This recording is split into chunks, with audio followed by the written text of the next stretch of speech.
Helene, tell me about 1997.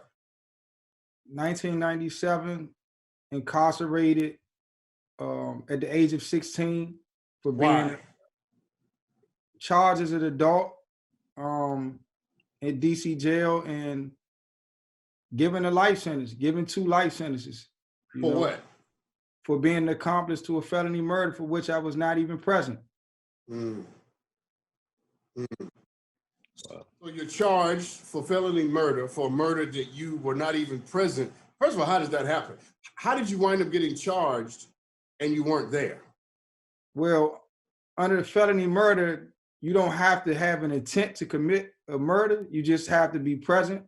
And one of the witnesses inside of the drug house said that when the person came in there and shot the guy, that I was with him and that I said, don't move.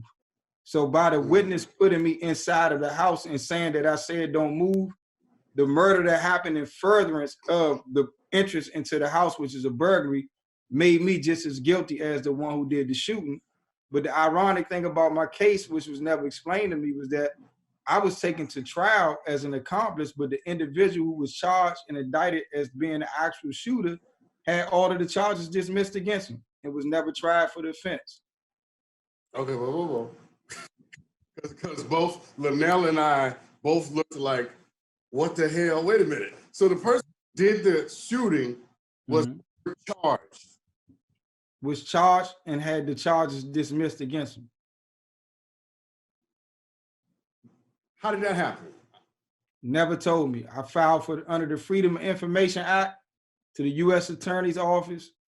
Never gave me any papers, no redacted statements, no nothing. No records exist. So Linnell, I have a whole bunch of stuff to cover with you, and I'm not ready to do that yet. But I can just look at your face, and you and I are thinking the same thing, hearing that. I'm gonna let you tell the audience what both of us are thinking, hearing that. I'm just thinking, here we go again. I mean, his story is a story that I've heard, that I've witnessed, that I've seen happen to brothers in the United States of America over and over again. 16 years old, tried as an adult. His word means nothing. Oh, and what really got me is a witness in a crack house. Their word was stronger than his. Wow. I wasn't there, but a witness in a crack house said he was. And so now he gets charged and his life is destroyed.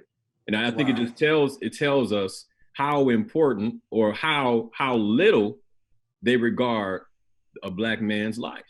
And certainly a Black man's word or commitment to the truth.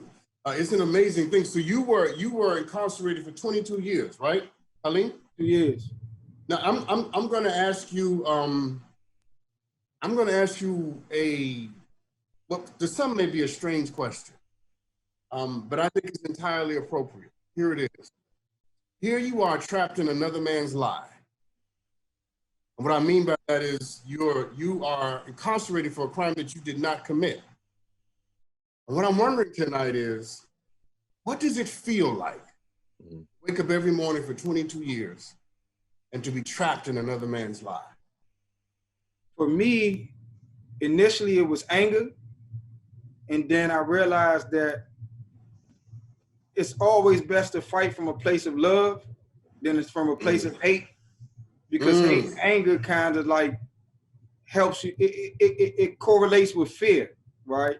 So for me, once I started to love myself and understood that I was more than just a lifer or a convict, and that if I wanted to rectify my grievous situation, that I would have to do it from a place of love and not anger. So for me, what it did for me, it gave me a grit and a determination that has translated to, once I regained my freedom, to something that can be described as inhumanely impossible, you know. No, I get it. But I want to just let me follow up just a little bit, because I think it's important that the audience understand, how do you make the journey from anger to love? Because the concepts are clear, right? The principles are clear and the journey is honorable. Anybody who can go from anger to love is somebody to whom we should tip our hat. But take the audience into how do you make that journey? What facilitates the movement? Prison is such a cruel and unusual space. The way that it's operated in the United States of America is very inhumane, very indifferent to the human spirit and the human condition. And it facilitates the agency of hate and anger, right? But I realized that if I held on to the anger, that it was going to kill me on the inside. And my goal was, my vision was to get out and live a healthy and wealthy lifestyle. So I knew that killing myself internally and living a healthy, wealthy lifestyle, it didn't mix. So I had to have a vision for myself, inside of myself, and have an audacity to hope in that vision and take the steps daily, every day that I woke up and looked in the mirror, from being a 16-year-old boy to a 38-year-old man, to have that audacity to hope in my vision and to love myself enough to fight for that vision.